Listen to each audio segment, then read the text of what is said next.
Muchísimas gracias al ingeniero Guillermo Carán, economista, vicepresidente del Partido Revolucionario Social Cristiano. Reformista. Reformista No, pero social no cristiano. está mal. Él viene del revolucionario social cristiano y es de los que todavía reivindica el social cristianismo. Sí. Aquí y en el mundo está en decadencia. Bueno, todas las ideologías lamentablemente. se fueron lamentablemente a Quizás pique. gran parte de los problemas que tenemos es precisamente por eso, por haber abandonado las ideologías.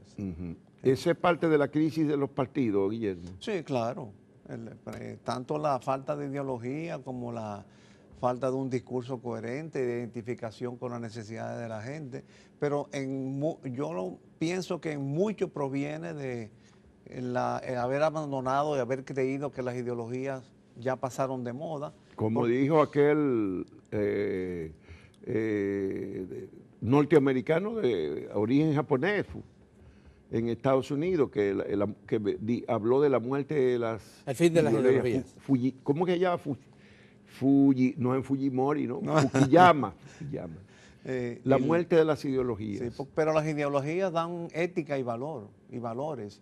Y el que carece de ética y carece de valor termina con las dimensiones tan grandes de la corrupción que estamos teniendo hoy. Eso no es culpa también, no es consecuencia no es una de las consecuencias lamentables o negativas de la caída del muro de Berlín y la desaparición del socialismo. Que ya dejó de ser un desafío al capitalismo.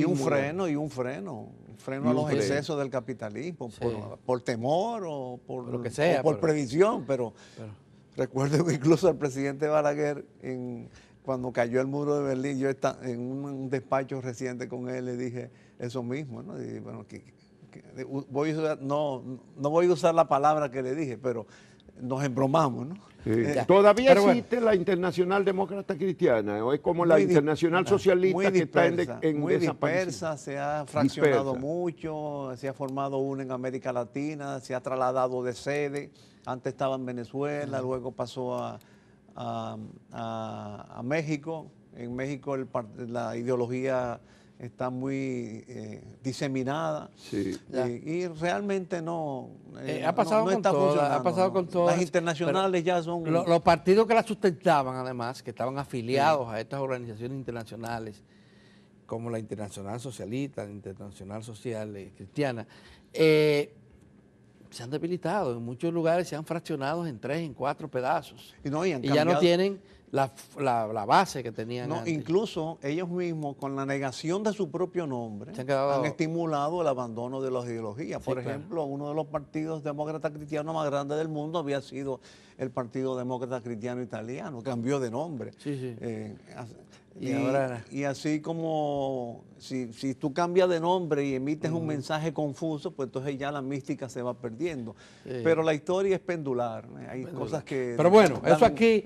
hay vaivenes. Aquí en República Dominicana, Dominicana, que retomar las ideologías es uno de los propósitos que nosotros debemos tener para la regeneración del sistema político dominicano. El pragmatismo no lo resuelve todo, ¿verdad? No, al contrario, el pragmatismo crea más problemas. A veces se tranca y no da soluciones que solamente con un factor de inspiración, como pueden ser las ideologías, los ideales y los valores que dan las ideologías, tú puedes regenerar el sistema político. Aquí en Dominicana, el problema comenzó con la transformación del Partido Revolucionario Social Cristiano, cuando se unió con el Partido Reformista del presidente.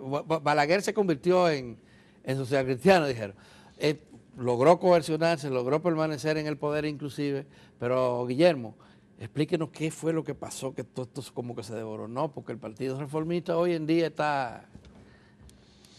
su peso es muy débil en la sociedad Pero yo no dominicana. diría que el problema, por lo menos en términos ideológicos, comenzó ahí. No. Y el problema comenzó antes, ¿no? Porque claro. Incluso la propia fundamentación nuestra, la madre del socialcristianismo como doctrina, es la doctrina social de la Iglesia Católica. Y la Iglesia Católica en sus eventos en Puebla y en Medellín comenzó a dar señales de que no estaba identificada ni auspiciaba ningún grupo político en particular. Y ahí comenzó vamos a decir, el desligamiento entre la doctrina social cristiana y la doctrina social de la Iglesia.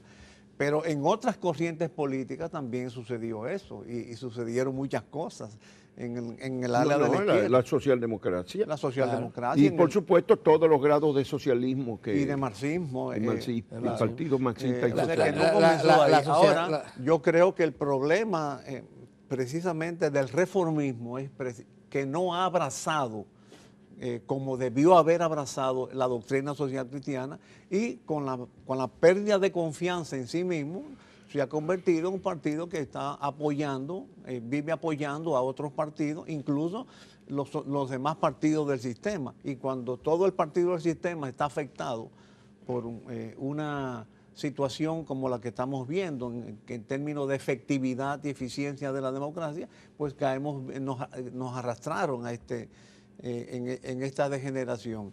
Por eso pienso que para que el Partido Social Cristiano, Reformista Social Cristiano, ocupe el lugar que debe ocupar, uno de sus componentes principales tiene que ser retomar la ideología social cristiana. Y lo mismo pienso de los otros partidos, de los socialdemócratas e incluso los marxismos. Para mí no importa qué ideología, lo importante en este momento es que se retomen las ideologías, la que tú quieras, la que tú profeses, y se resalte el papel que pueden tener en el comportamiento de las funciones públicas, en la orientación del quehacer gubernamental, porque esto es otra cosa que dan las ideologías, que cuando tú vas al gobierno tú sabes qué hacer, porque tú tienes un programa ideológico que cumplir. Pero si tú no sabes a qué va, entonces vienen las distorsiones en términos de corrupción. Yo llegué aquí para conseguir lo mío. ¿Y la ley de partido ayudará a normar, a que los partidos reflexionen un poco más sobre su quehacer y se enrumben por nuevos senderos? No creo que contenga previsiones, porque esto que estoy planteando no es algo que percibo que está generalmente aceptado en las instancias partidarias y en las instancias estatales que están estudiando la ley de partidos. No es un componente que está muy presente, lamentablemente, pero también el Estado no debe tener parcialidad ideológica. No, pero en cuanto a normas, que respeten, por ejemplo, el tema ético, que deberían... la democracia interna y externa, o sea, la democracia, en definitiva, el compromiso con la democracia. Porque en la medida en que se respete la democracia interna, el que presente discursos y propuestas programáticas e ideológicas va a tener más espacio. Claro, y programas de formación, de formación no solamente ideológica, sino programática, obligar a los partidos que se sintonicen con la... Que dicho sea de paso, en el proyecto que se está aprobando han reducido, creo que hasta el 5% nada más, la proporción de los fondos públicos que deben dedicarse a la formación de los militantes, que ahora mismo creo que era el 20%. Lo cual es teórico, porque lo que sí, en la práctica no lo cumplían, pero bueno, están reduciéndolo.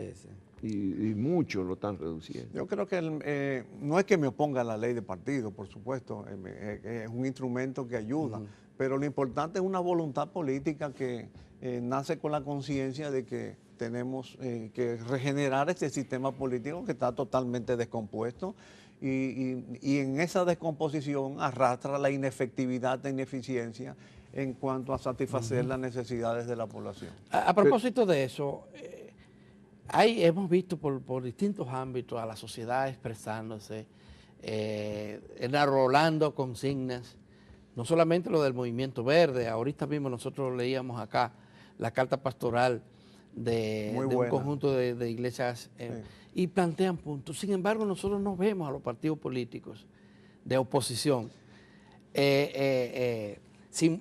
recoger en una propuesta el sentir de la gente, de cambio, la ansia de cambio que tiene. Ese es parte del problema, es parte de la razón por la cual están perdiendo espacio en la sociedad. Es reconocido por ellos mismos, porque el foro de partidos, una entidad nueva que se ha formado, en un reciente estudio reconoció que los partidos están perdiendo vigencia, que están siendo desplazados por movimientos sociales espontáneos, cuasi espontáneos de la sociedad, porque indudablemente no hay un liderazgo visible en las protestas que se están escenificando. Y por otra razón, no se puede ocultar que hay algo de complicidad y connivencia en todo el sistema de partidos, un sentido de protección entre unos y otros, lo cual debe ser corregido. Pero el primer paso, por eso he dicho en varias tertulias que uno hace, que la Marcha Verde tiene un efecto, debería provocar un efecto de reacción en las autoridades, en el gobierno, pero también en los partidos, invitar a los partidos a que se revisen. Y ojalá y sirva como un ingrediente para airear el tipo de debates y el tipo de discurso que están siguiendo los partidos políticos. Bueno, Guillermo no se cansa como dirigente político y mantiene su página propia en la red, en la web, y al mismo tiempo mantiene el análisis persistente.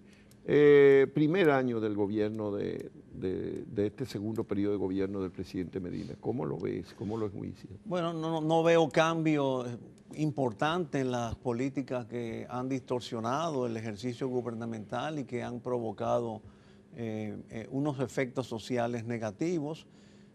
Uno se preguntaría por qué tanta importancia en este primer año del segundo periodo. Hay que tener en cuenta que en el primer periodo del presidente Medina, pues por lo menos una gran parte de ese periodo se decía que él no tenía el control del gobierno, que no tenía el control del partido y que no tenía el control del Congreso. Resulta que ya no, ya tiene el control del gobierno, del partido y del Congreso. Tiene su Congreso, como quería. Su Congreso. Y por eso uno esperaba que ahora, revestido de tantos poderes, no hubiera tenido excusa para rectificar las políticas públicas que han producido un modelo de desarrollo social que, totalmente inadecuado. Recientemente 3 organismos internacionales, por ejemplo la CEPAL, el PNUD y el propio Banco Mundial, siguen denunciando, el propio Fondo Monetario, siguen denunciando que el crecimiento económico que estamos teniendo no está produciendo los beneficios sociales. Algo que veníamos haciendo muchísimo, desde hace mucho tiempo en el patio, ¿no? Y que incluso el rumor público, cuando el gobierno cacarea tanto, que a mi juicio ya debería darle vergüenza cacarearlo tanto, del crecimiento económico sin que se perciban desarrollo social.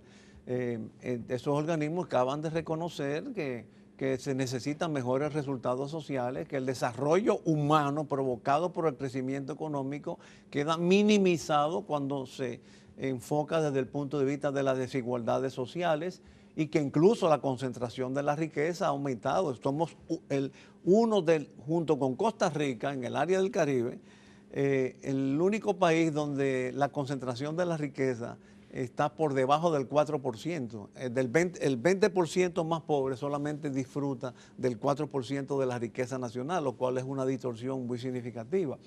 Y me dio un poco de provocación las palabras del presidente del Senado en el día de hoy, de ayer, en el día de ayer, los diarios de hoy, sobre que no se le reconocen los méritos al presidente Medina, porque a mi juicio él se mató como Chacumbele, se mató a sí mismo. Porque en el fondo este crecimiento económico que hemos tenido no es particularmente atribuible al presidente Medina, sino a todo el periodo y al dinamismo y al empuje de los agentes económicos nacionales. Yo diría que hemos logrado un desarrollo económico, un crecimiento económico a pesar del gobierno, no por el gobierno. Pero digo que se mató como Chacumbele porque precisamente en los últimos años se ha notado una tendencia clara a la desaceleración en los años de Danilo Medina. O sea, con lo cual tú concluyes que los presidentes anteriores eran más atribuibles el mérito de haber provocado el crecimiento económico, y que ahora el presente gobierno lo está cosechando. Se está desacelerando el crecimiento económico. Entonces yo pienso que no ha habido ningún cambio significativo que pudiera garantizar la sostenibilidad del crecimiento económico y mucho más sus repercusiones sociales. La presión tributaria sigue alta, sigue más alta que antes, y a pesar de eso no hay inversiones propias porque todo se consume en gastos, en cargas fijas del Estado. Tenemos un endeudamiento 10 veces superior al que teníamos antes. Entonces tú te preguntas cómo es posible que con más impuestos y más endeudamiento el gobierno gaste menos, gaste casi la mitad del gasto de capital. Guillermo, el año pasado el país se endeudó, creció la deuda a ritmo de 9.6 millones de dólares por día.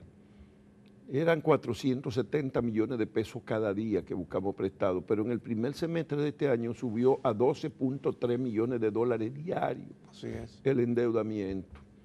Sí. Ese ritmo, ¿cuánto tiempo puede aguantar el país? Bueno, es difícil porque depende del dinamismo nacional y de las circunstancias internacionales, que yo creo que están resultando más adversas en el presente para el flujo financiero, porque también depende de cómo los que tienen dinero la coloquen domésticamente, en qué país lo colocan. Pero es muy difícil predecir cuánto tiempo. Yo creo que la responsabilidad nuestra como políticos, como instancias responsables de la nación, es hacer las advertencias necesarias para que no llegue a situaciones tan calamitosas como, por ejemplo, la que ha llegado Puerto Rico recientemente, o la que ha llegado Grecia, o la que llegaron los llamados PICS en el sur de Europa, o sea, Portugal, Italia, Grecia y España, que le llamaron incluso por sus primeras letras, conformaron la letra cerdo, como para desmeritar el comportamiento económico de esas naciones. El día que algún financiador resienta, sobre todo con un fondo monetario que ya es insistente en que el país se está endeudando y que debería anclarse, y el Fondo Monetario influye en los inversionistas privados, influye en los organismos internacionales que prestan, sobre todo en un orden ante unos Estados Unidos que está con una tónica neoproteccionismo, que así como le dijo a la industria pesada norteamericana, no te vayas a México, le puede decir a los bonistas, a los compradores de bonos, que es el elemento fundamental del sostén financiero de este gobierno, inviértame aquí, porque América para los americanos es un poco o Norteamérica para los norteamericanos, es un poco la consigna del actual gobernante de los Estados Unidos. Pero mientras tanto nosotros estamos teniendo un endeudamiento interno que también está creciendo y que está distorsionando el mercado financiero doméstico. Los últimos bonos que compró el Estado dominicano internamente lo compró a una tasa de 10.8%, o sea, pagó intereses por 10.8% por los bonos internos, dinero de los bancos, de los inversionistas privados, que eso consolida la tendencia y es la característica general de este primer año del presidente Medina, que sigue todo igual, nada ha cambiado, consolida las distorsiones que veníamos observando en el pasado. Porque si el Estado paga 10.8% de interés cómodamente, libre de intereses, libre de impuestos, con garantía ilimitada del Estado, la tendencia del mercado financiero va a ser en invertir en el Estado y no en invertir en el Estado para suplir déficit, no para obras reproductivas y no para el sector productivo nacional. Como ocurre, por ejemplo, con los fondos de pensiones. En los fondos de pensiones. Que el 70% lo tiene el Estado. Por eso tú ves que el crédito... 75% de lo formal y probablemente de la banca, a través del Banco Reserva, también otro 7-8%, claro. Más del 80%. Está en manos del Estado. ¿Qué consecuencia puede tener eso? Mira, ya a los 30 años de cotizaciones, la gente se va a poder retirar plenamente. Pero ya van 14. Fue en el 3 que empezó el plan de pensiones. Y empezó junto mucho más de 1,5 millones de personas. Cuando lleguen a los 30 años, dentro de 16 años, ya estamos casi en la mitad. Y además, en la medida en que avance, mucha gente va a optar por su pensión, aunque no llegue a los 30 años. ¿Qué va a pasar cuando ese 1,000,000 y pico llegue al mismo tiempo a la edad de retiro y empiecen a ver cientos de miles pidiendo una pensión. Bueno, ¿De dónde va a salir el dinero? Lo que ha pasado en otras naciones, una demanda al sistema de seguridad social. Probablemente si no se administra bien, sino en lo que resta de el lapso para cumplir los 30 años, y administrar bien significa estabilidad, que mantener el valor constante del dinero invertido por los cotizantes, y además una rentabilidad que le permita operar satisfactoriamente, pues tendrá una demanda que, si no la puede satisfacer, tendrá el Estado que intervenir. Sí, pero eso en el volumen. Sí. Y en la práctica, ¿de dónde el presupuesto va a prever cada año las partidas necesarias para atender? Por eso es que hay que manejar con mucho celo el dinero de la seguridad social, porque pudiera terminar estatizándose, y entonces... Está estatizado ya. El 75% está en el Estado. En inversión. En inversión del Estado. Pero Juan Bolívar plantea en la capacidad de respuesta de los fondos hacia la demanda de las personas. Entonces se traduce en una demanda estatal y una demanda de cargas fijas hacia el Estado. Claro. Pues, o sea, ¿cómo el Estado va a buscar dinero para satisfacer el derecho que tiene la gente a que le den su pensión?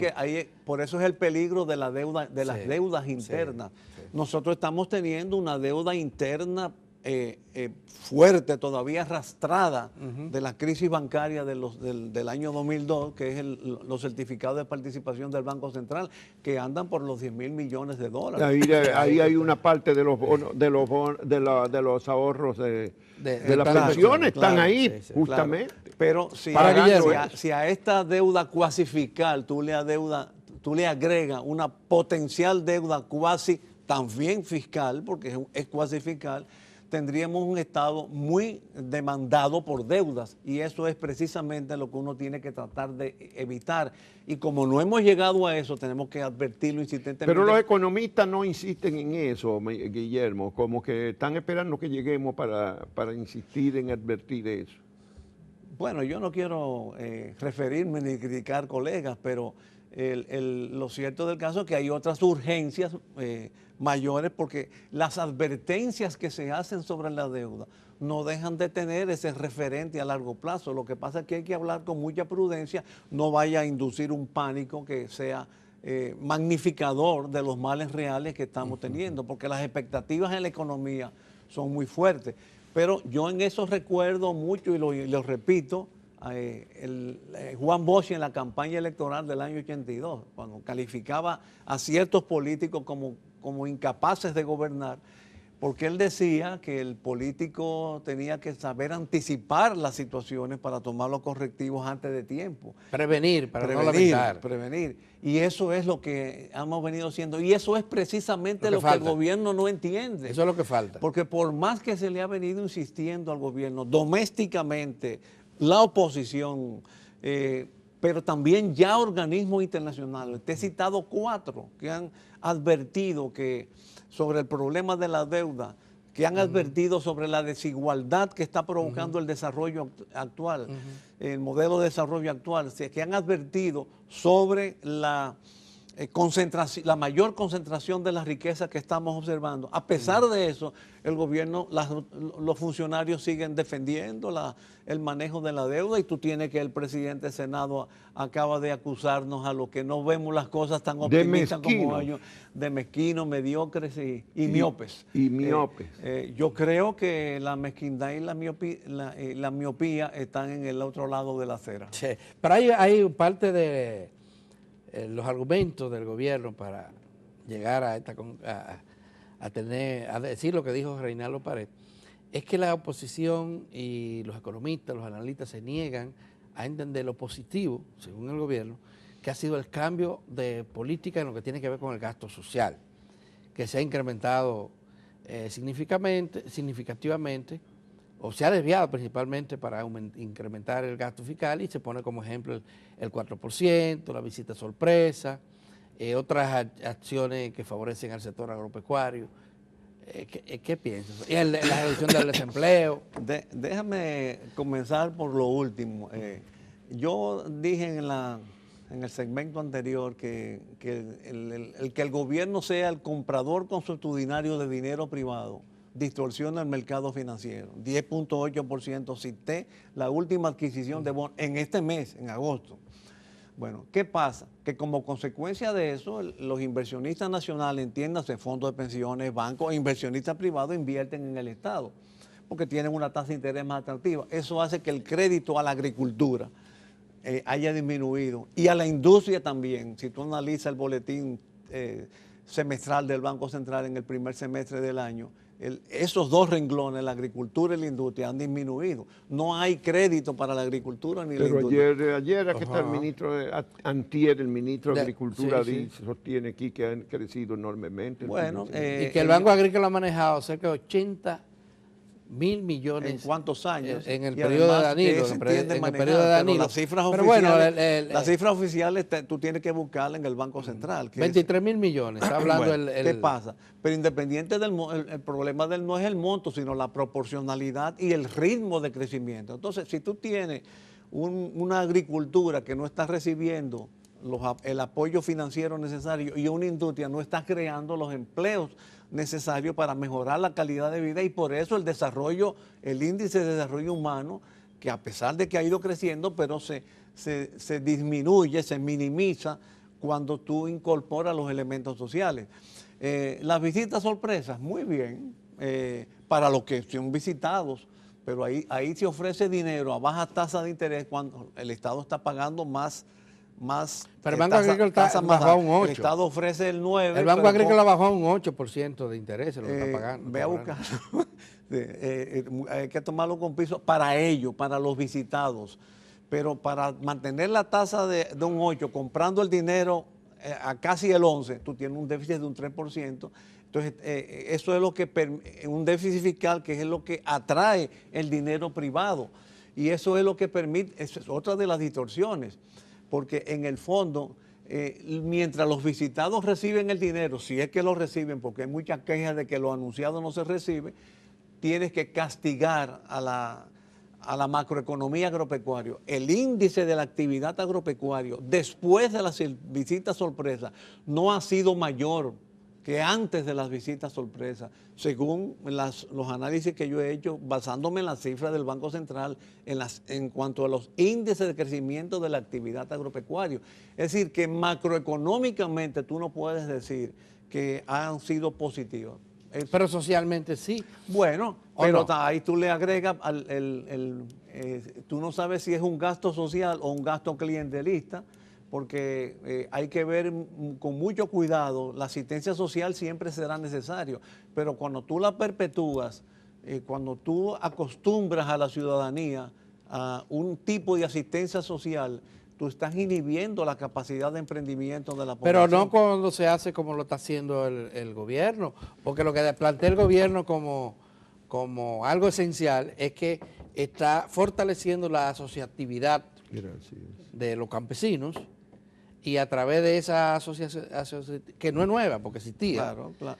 Está canalizando recursos que antes no llegaban. No es tan nueva que, por ejemplo, asociaciones de otro tipo en el pasado tenían buenos resultados, eran más auténticamente social. Ejemplo, las cooperativas. Las cooperativas groseras. Hoy han pasado a ser casi parte del componente financiero del sistema financiero nacional, y además no quieren que se les supervise. O sea, hay que tomar con pinza, porque ese eufemismo del gasto social, en el fondo, a veces lo que encubre es un gasto clientelista. Sobre todo cuando las partidas no son definitivamente impulsoras de un cambio. Por ejemplo, cuando se habla del principal programa del gobierno creo que comer es primero, hablan de hoy 800 pesos, pero eso es una libra de arroz por día y un poquito de sal, lo que alcanza para una familia 800 pesos. Y todo lo que se teje, que las tarjetas, los colmados, la asociación con los colmados, si se consumen de verdad para el arroz o para otro producto, si hay corrupción o no.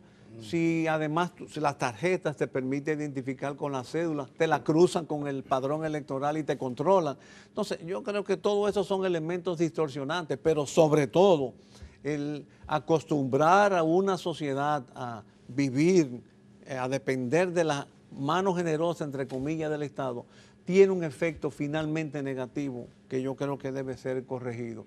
Por eso tomo con pinza. Tú citaste el 4%.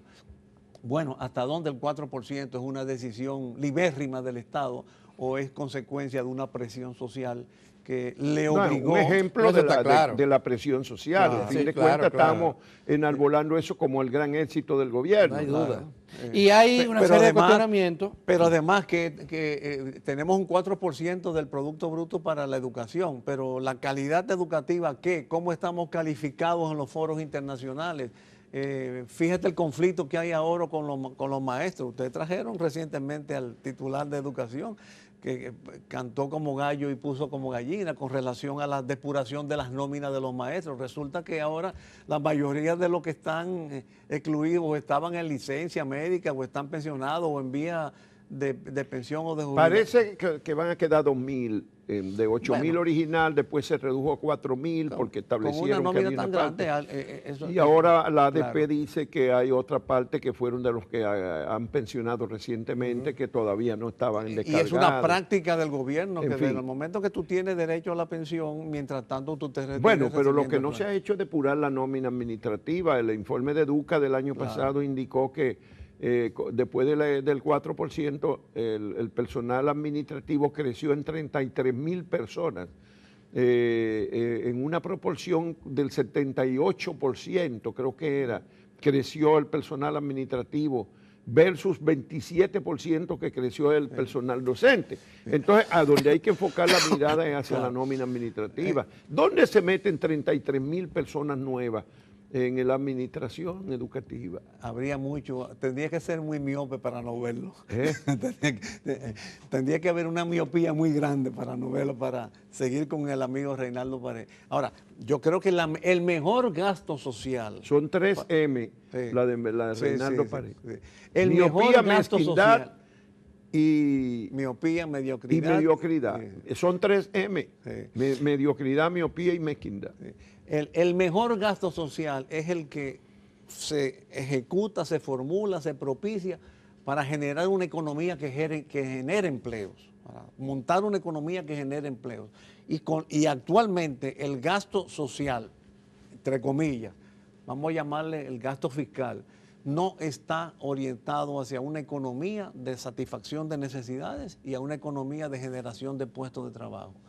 Tenemos una balanza comercial, no la balanza de pago, una balanza comercial de cerca de 4.000 millones de dólares deficitaria, excluyendo zonas francas, porque si la incluimos es mayor, pero las zonas francas son un enclave. O sea, hay importaciones por encima de las exportaciones, por un lado, y tenemos una tasa de desempleo que es la misma del año 96, prácticamente la misma. En el 96 estaba en 13.3, ahora está en 13.9, ahora está en 13.3. Disminuir 0.6% en 20 años con una economía que es 3 veces mayor que la de 20 años, realmente debería darle vergüenza al gobierno y dejar de predicar y de pregonar sobre el crecimiento económico que ellos han impreso. Bueno, pero el gobierno da unas tasas de crecimiento del empleo muy elevadas, unos números, unas cifras asombrosas. De la misma, ¿cuánto? Dicen que la misma visita sorpresa han creado 100, medio millón. Medio millón de Pero empleos. vea la cifra del Banco Central. Vea la cifra del Banco Central, en la cifra de la población económicamente activa, la población ocupada. Ahí no hay un crecimiento de medio millón con relación a ningún año reciente. Todos han sido... La economía no ha sido suficiente. No, pero ellos no dicen que en un año, sino en los 5 años. Ahí bueno, los 5. pero a lo mejor es el mismo empleo que se genera durante un empleo creado por 5 años, ellos lo multiplican por 5. Con el agravante en la situación del empleo de que el 57% del empleo que estamos teniendo ahora es informal.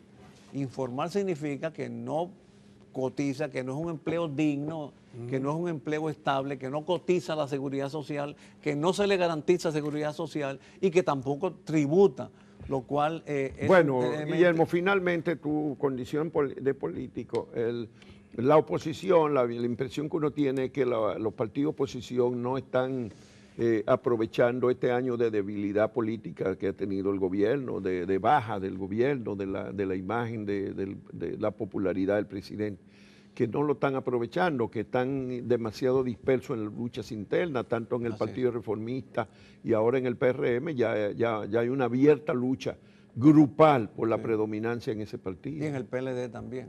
Bueno, también en el PLD, pero eso es cierto, pero digo que la oposición, el PLD tiene el control del Estado, claro, y de muchos recursos, y la oposición... Pero es verdad, no estamos aprovechando la indignación nacional que hay con... No responden. Con el mal manejo. Yo creo que incluso lo he planteado en reuniones internas del partido, que muchas veces se sugestionan nuestro accionar. Ustedes no han logrado restablecer esa unidad en el Partido Reformista. Es que la unidad va a venir por añadidura. Si nosotros emprendemos un accionar político dinámico, y en estos días con el precongreso se está observando en el Partido Reformista un accionar político, lo único que es un accionar político organizativo que debería estar acompañado de un discurso más sustancial, que hacia adentro nada más, de un discurso, un ejercicio político, y sobre todo nosotros que podemos comparar lo que se está haciendo ahora con lo que se hizo antes. Pero yo soy de lo que piensa que la unidad va a venir por añadidura en la medida en que accionemos políticamente, que nos identifiquemos con un ejercicio opositor, incluso para presionar al gobierno a que gobierne bien. Pero la oposición, Guillermo, se activó bastante después de las elecciones pasadas, después del tollo electoral, como se le denominó a ese proceso. Se activó bastante y hubo concertaciones imprevistas e insospechadas de grupos que iban desde la izquierda hasta la derecha tradicional. Eso se ha desactivado. ¿Hay posibilidades de que aquí se forme un bloque opositor heterogéneo, amplio, con miras a las elecciones del 20? Yo creo que eso es prematuro. Lo primero que cada quien tiene que recomponerse y regenerarse internamente y centrarse en lo sustantivo, porque ¿qué es lo que pienso que está empañando que los partidos políticos se regeneren? Que se van por las partes más adjetivas, se le da mucha importancia a la competencia interna, se le da mucha importancia a los aspectos electorales, administrativos, pero ¿qué es lo sustantivo? Identificarse con los reclamos de la sociedad, que eso no es lo que está haciendo, y para eso necesitan retomar y rediseñar ideologías, programas y presencia política sustancial. Tú analizas los partidos políticos opositores y todas las noticias son fulano peleando con sultano, incluyendo el nuestro. Todavía se está recuperando, están volviendo a la juramentación que fulanita era del PRD y ahora está juramentándose. No, así no vamos a llegar. Guillermo Carán, ingeniero Guillermo Carán, siempre bienvenido a este programa y siempre nos traes cosas nuevas. Muchísimas gracias por participar, porque lamentablemente se nos terminó el tiempo. Afortunadamente para mí. Pero ya lo tendremos nuevamente por acá. Gracias.